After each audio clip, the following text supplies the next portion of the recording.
మనుషులేందిరా గిట్ల తయారయ్యారు అసలు. ఆ ఒకడు వాడు సిన్సియర్ గా వాడి పని వాడు చేసుకుంటా అంటే ఓర్వలేక ఎందుకురా కుళ్ళు చచ్చిపోతారు అసలు. వాడు మొత్తం ఆగం కావాలి, నాశనం కావాలి, వాడు మొత్తం కింద పడిపోవాలని గిట్లా కోరుకుంటాలేంద్రా. ఏమొస్తాందిరా అసలు మీకు ఇట్లా కోరుకుంటే ఏమొస్తుంది? అరే మీ లెక్క మేము తాత అయ్య వాళ్ళ సంపాదన మీద, ఆస్తులు ల్యాండ్ల మీద బతకట్లేదురా. అన్ని వంచి పని చేస్తాను.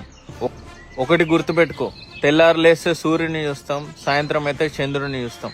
అప్పుడప్పుడు గాలి వానల వల్ల, వర్షాల వల్ల ఈ రెండు రాకపోవచ్చు, బట్ మళ్ళీ తెల్లారైతే ఆ రెండు వస్తాయి.